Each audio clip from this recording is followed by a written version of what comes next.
Why do solids, liquids and gases behave as they do? Well, if you look at the solid I've got there, Maltesers, they're in a bowl and they're all fastened together.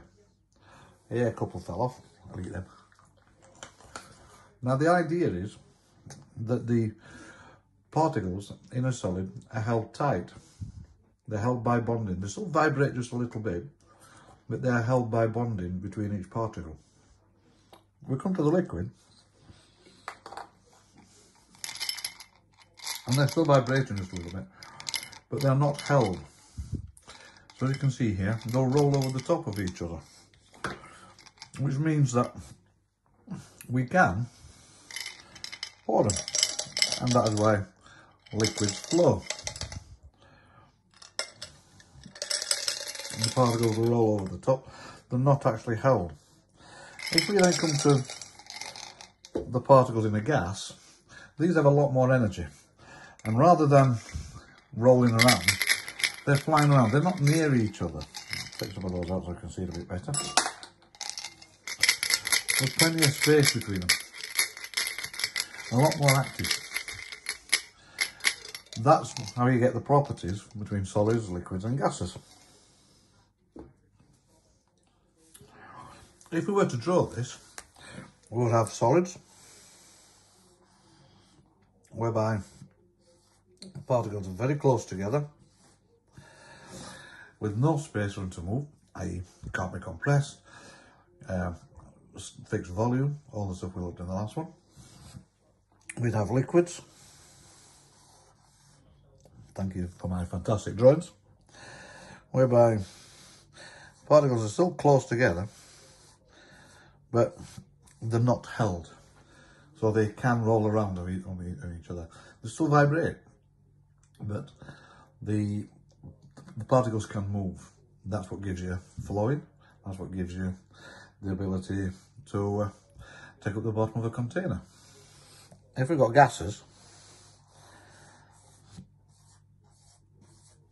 we have considerably fewer particles, but these particles are moving a lot faster. Okay, and that's the idea behind solids, liquids and gases. Gases can obviously, as they are plenty of space between them, be compressed. To demonstrate how we can change from one state to another, we have here some popcorn in butter. The popcorn kernels at present are all held by the butter, that's the bonding, and they're held rigidly so they're not moving. They can't flow, they can't move around with each other. As we heat it up, the butter will melt. That will allow the popcorn kernels to move. Therefore it becomes more like the particles in a liquid. And as then we get to high enough temperature for the popcorn to actually start to pop, then that will be the popcorn leaving, much like the particles would do it then, changing from a liquid to a gas. And so we'll have particles in a gas. Which will start to melt, and it does take a while. You see how some of the particles are now capable of moving. If I introduce something, and you see, even though it's not all melted yet, some of the particles have actually turned to popcorn already. Even though we've not got the full extent of the particles being able to move like they would do in a liquid. Didn't quite work as brilliant as I had hoped, but because some of the popcorn started to go early.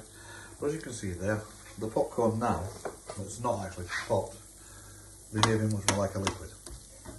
Okay? The particles can move around. Okay?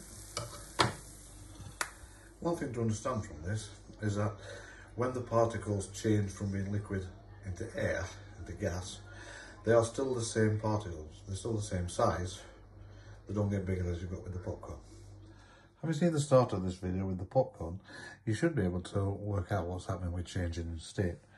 We start off with a solid. Remember how we draw a solid?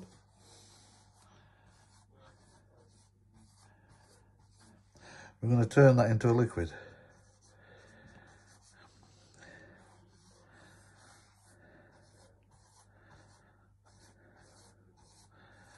Particles are still close together, but not as ordered, not held, and into a gas. Particles have a lot of energy and they're not near each other. What we're then going to do, what is it we're adding? We're adding heat. You still remember on the particles that were in the butter, they were all nice and tight together. We added heat and it went from solid to liquid. Okay, that is called melting. And then we kept adding heat and the popcorn started to pop and turn from basically a liquid into what we're demonstrating, a gas. And that's called boiling or evaporation.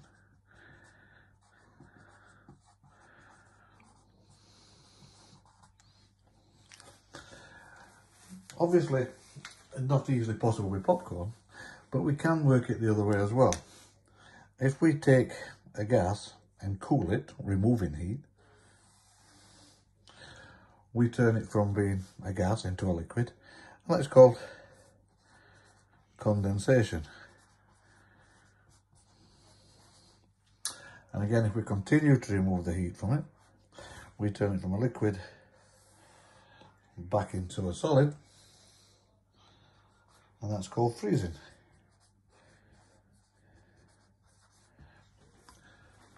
So what we're saying here is, if we add heat, we go that way.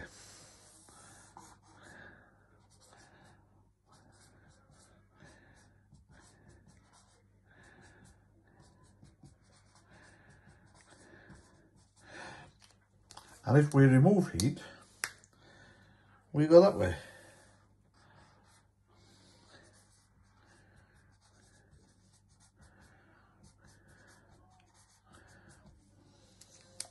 And now I can enjoy the popcorn. Cheers.